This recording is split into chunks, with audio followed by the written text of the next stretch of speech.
Hello farmers and welcome. I'm sure you've heard that cleanliness is next to godliness. Today I want to show you how I clean a brooder. But let me first talk of the importance of the activity. Inside the brooder, it's mostly warm and moist. Chicks will often spill drinking water, feeds, and add manure to the beddings each minute. Unfortunately, these are the best conditions for diseases. Coccidiosis disease is the leading killer of chicks you should be aware of. The same environment is best for composting, and so the resulting toxic gases like ammonia will stress your chicks too. So how do I control this in my farm? I have developed a routine for changing the beddings on different days of the week. This is my sanitation timetable. Besides changing the beddings, I have dedicated one day for doing thorough disinfection. That is on Mondays. These are some of the commercial disinfectants that I use in the farm. Despite their high cost, they are quite effective.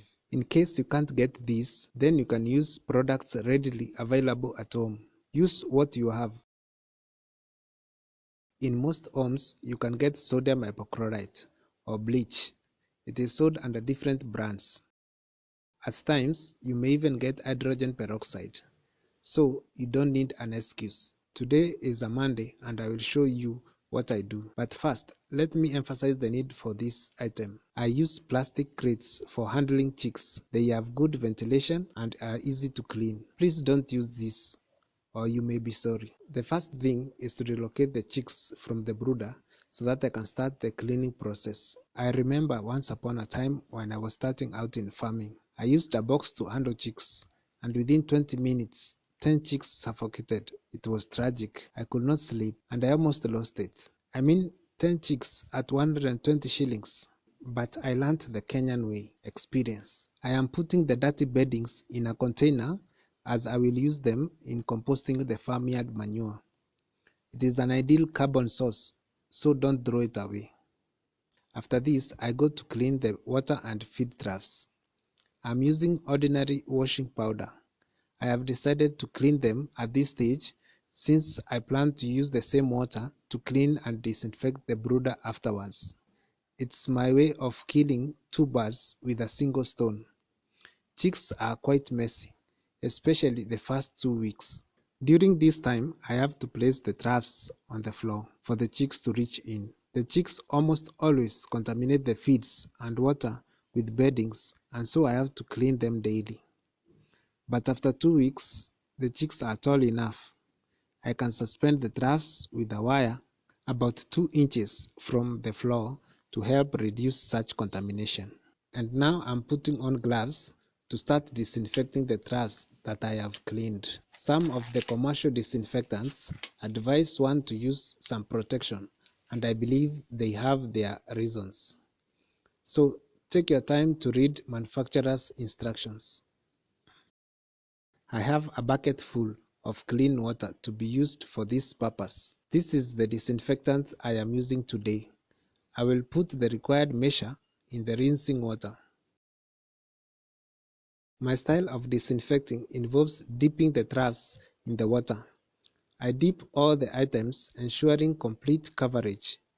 After dipping them, I place them on the sun to dry.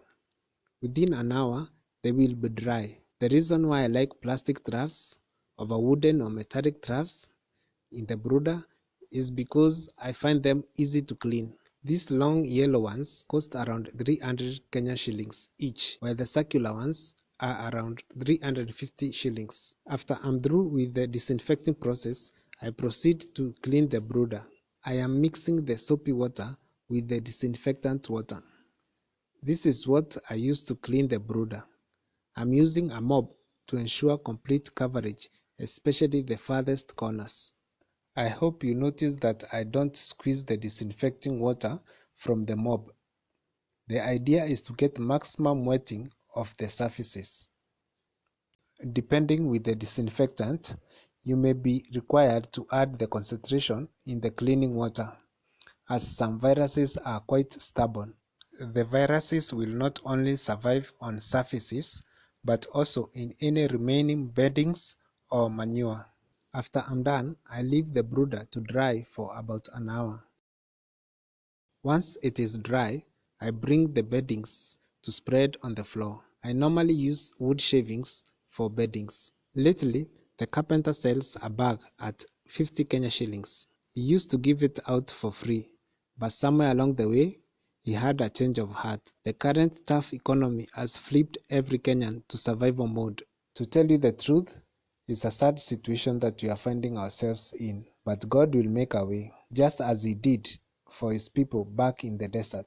After evenly spreading the beddings, it's time to reintroduce the chicks back into the brooder.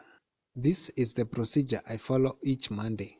Now, I know that not every farmer in Kenya has cemented floor like mine. How can one carry out similar procedure on earthen floor, you ask? Well, back in the village, my grandmother used ash from the fireplace.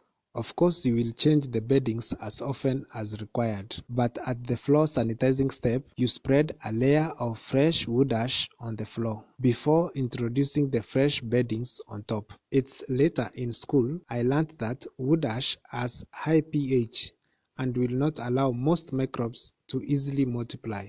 The God that gave our parents wisdom is still very active even today. His blessings are free and fair. If you like this content, remember to like, subscribe and share. Thank you for watching. God bless you and see you in the next video.